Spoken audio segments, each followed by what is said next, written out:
নমস্কার বন্ধুরা, আজকে একটা নতুন রান্না নিয়ে চলে এসেছি।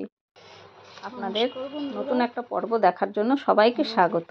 নিয়েছি চিংড়ি মাছ, করব আজ চিংড়ি মাছের ভর্তা। আজ চিংড়ি মাছটা ভালো করে ধুয়ে নিয়েছি আর একটু নুন হলুদ মাখিয়ে নিয়েছি। আর তার জন্য নিয়েছি ধনেপাতা, রসুন, কাঁচা লঙ্কা, পেঁয়াজ।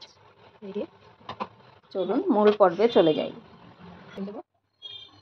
কড়াইতে একটু তেল দিলাম, এবারে মাছটা ভেজে নেব। দুটো চিংড়ি মাছ তো ভাজতে বেশি দেরি লাগে না, হালকা করে ভেজে নেব। আপনারা কে কোথা থেকে দেখছেন, ইউটিউব চ্যানেল থেকে দেখলে আমার ইউটিউব চ্যানেলটা সাবস্ক্রাইব করে দেবেন। যা হয়ে এসছে তুলে নেব। আর যদি ফেসবুক থেকে দেখেন তাহলে আমার ফেসবুকটা পেজটা একটু ফলো করে রাখবেন। একটু তেল দিলাম আর লঙ্কাটা ভেঙে দিলাম, দিয়ে একটু জিরা দিয়ে দেবো।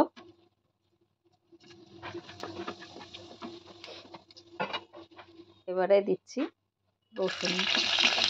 রসুনটা দিয়ে লঙ্কাটা দিয়ে দেবো আর দেবো পেঁয়াজ। এবার নুনটা দিয়ে দিচ্ছি, স্বাদ মতো নুন দেবেন। আর একটু হলুদ দেবো, হলুদটা দিয়ে দিলাম। এবার একটু ভালো করে নেড়ে চেড়ে ভেজে নেব।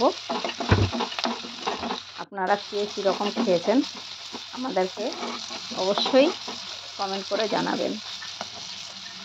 ভর্তা তো অনেকেই খেয়েছেন, তবে জানি না কেমন হয়েছে। এই ধনেপাতাটা দিয়ে দিলাম, এবার একটু নেড়ে চেড়ে ঢাকা দিয়ে দেবো। আপনারা কে কোথা থেকে দেখছেন অবশ্যই জানাবেন।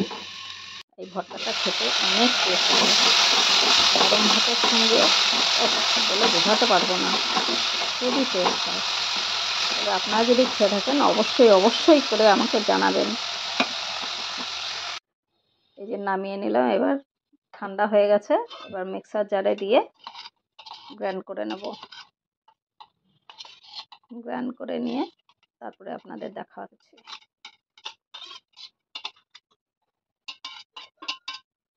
আপনারা কিন্তু কমেন্ট করতে ভুলবেন না। এই দেখুন কত সুন্দর হয়েছে, গরম ভাতে জাস্ট খুব ভালো লাগে, টেস্ট এত ভোলা যায় না।